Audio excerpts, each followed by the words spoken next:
అధికారుల విషయంలో కూడా మనం చూసాం అసలు చరిత్రలో ఎప్పుడూ లేని విధంగా సచివాలయంలో ఈ ఆఫీస్ని క్లోజ్ చేయాల్సిన పరిస్థితి, మైనింగ్ డిపార్ట్మెంట్ కావచ్చు, లేకపోతే మినరల్ డెవలప్మెంట్ కార్పొరేషన్ కార్యాలయం కావచ్చు, బెవరేజెస్ కార్పొరేషన్ సంబంధించి ఇవన్నీ కూడా అసలు అక్కడ జరిగినటువంటి అంశాలను తారుమారు చేసేటువంటి ప్రయత్నాలు, లేకపోతే ఆధారాలు లేకుండా చేసేటువంటి ప్రయత్నాలు, ఇవన్నిటి వల్ల ముందుగానే ప్రభుత్వం ఏర్పడక ముందే వీటిపైన చర్యలు తీసుకోవాల్సినటువంటి పరిస్థితులు బహుశా ఎప్పుడూ వచ్చిండవు. సో ఈ స్థాయి వరకు వెళ్ళింది అని అంటే అసలు ఏం జరిగి ఉండొచ్చు అక్కడ?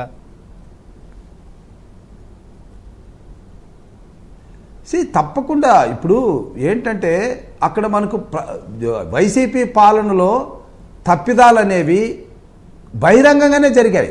ఇప్పుడు మద్యం తీసుకుందాం, మద్యంలో డిజిటల్ పేమెంట్ లేదన్నప్పుడే వాళ్ళు అక్రమాలకి తెరదీశారు. అది క్లియర్గా కనబడుతుంది. వేల కోట్ల రూపాయలు చేతులు మారాయి అన్నటువంటిది క్లియర్గా కనబడుతుంది.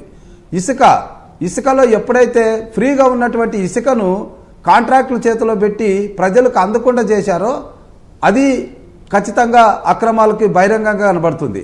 అదేవిధంగా టీటీడీ దేవస్థానంలో, పవిత్రమైనటువంటి తిరుపతి దేవస్థానంలో ఏ అర్హత లేకున్నా ఒక ఐఏఎస్ అధికారి కూడా కాకున్నటువంటి ధర్మారెడ్డి గారికి ఎవరు అధికారులే లేనట్టు ఆయన్నే గతంలో కొనసాగించారు, మళ్ళా ఇప్పుడు వచ్చి కొనసాగించి ఈవోగా తీసుకొని వచ్చారు.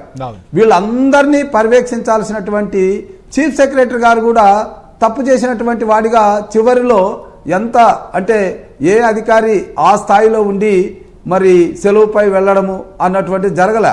కాబట్టి ఇవన్నీ చూస్తే మనకేమనిపిస్తుంది, వాసుదేవరెడ్డి ఎవరు? ఈ వాసుదేవరెడ్డి ఒక IRTS ఆఫీసర్. ఆయనకున్న అర్హత ఏంటి?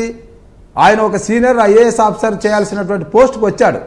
అంటే మాకు అర్హత లేదని తెలిసి కూడా అందలు మెక్కాలని ప్రయత్నం చేశారే, అక్కడే తప్పు చేశారు. కాబట్టి ఎవరైనా ఇప్పుడు మా అధికారులు కూడా చాలా మంది నిష్ఠాత్ములు ఉన్నారు, నిజాయితీ పరులు ఉన్నారు. అందుకే ప్రభుత్వం నడుస్తుంది. ఈ రోజు కూడా ఆ అధికారులతోనే మేము ప్రభుత్వం